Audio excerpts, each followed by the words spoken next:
सुबह से ही बड़ी बेचैनी हो रही थी। पता नहीं क्या बात थी। सौम्या को तैयार करके स्कूल भेज दिया और नहाने चली गई। आकर पूजा की तैयारी करके पूजा करने जाने ही वाली थी कि पतिदेव आए और बोले, यार जल्दी नाश्ता बना दो, आज बॉस ने जल्दी बुलाया है, लंच वहीं कर लूँगा। मैंने पूछा, इतनी जल्दी? हाँ यार, कोई ज़रूरी मीटिंग है, कहकर वो नहाने चले गए। पता नहीं क्यों बेचैनी ज़्यादा हो रही थी। बड़े ही अनमने मन से नाश्ता बनाया, ये खाकर ऑफिस के लिए निकल गए।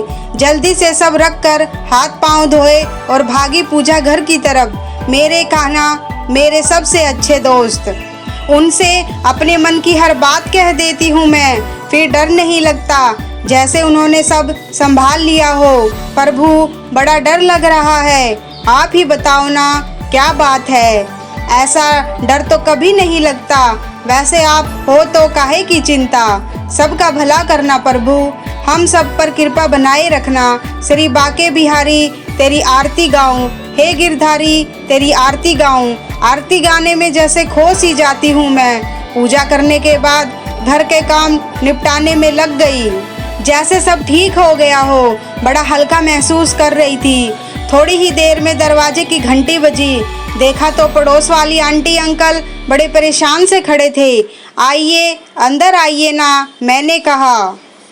पर उन्होंने कहा, आज रवि यानी मेरे पति मिला था, कह रहा था कि ज़रूरी काम है, सुबह 8:30 की ट्रेन पकड़ने वाला था। जी अंकल, पर बात क्या है? मैंने घबराते हुए पूछा। आंटी अचानक ही रोने लगी और बोली, उस लोकल ट्रेन में तो बम ब्लास्ट हो गया है, कोई नहीं बचा। मेरे आसपास तो अंधेरा ही अंधेरा छा गया। मेरी क्या हालत थी, शब्दों में बयान नहीं कर पा रही हूँ। सीधे दौड़ते हुए कान्हा के पास गई। उन्हें देखा तो लगा वो मुस्कुरा रहे हैं। मैं भी मुस्कुरा दी। इनकी आवाज़ कानों में पड़ी तो लगा जैसे अभी अभी प्यार हो गया हो। आप बस जल्दी आ जाइए, इतना ही बोल पाई। ये घर आए तो मैं ऐसे गले लगी जैसे किसी का लिहाज ही न हो। थोड़ी देर में अंकल ने पूछा, हुआ क्या था, तुम ट्रेन में नहीं गए क्या? नहीं अंकल, बस यही मोड़ पर एक बहुत ही सुंदर लड़का मिल गया, साथ साथ चल रहा था। मैंने पूछा, कहाँ रहते हो? पहले तो कभी नहीं देखा तुमको। कहने लगा, यही तो रहता हूँ। आप कहाँ रहते हो? मैंने बताया कि मैं शिवम बिल्डिंग में रहता हूँ।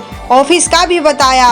उसने बताया कि वो मेरे ऑफिस के पास ही जा रहा है, लेकिन टैक्सी से, और कहने लगा, आप भी क्यों नहीं चलते मेरे साथ? मैंने कहा, नहीं थैंक यू, मैं ट्रेन से जाता हूँ। अब वो जिद करने लगा, बोला, मुझे अच्छा लगेगा अगर आप चलेंगे तो, वैसे भी टैक्सी जा तो रही है उस तरफ। मैंने भी सोचा चलो ठीक है, आज टैक्सी से ही सही, कम से कम ट्रेन की धक्का मुक्की से तो बचूंगा।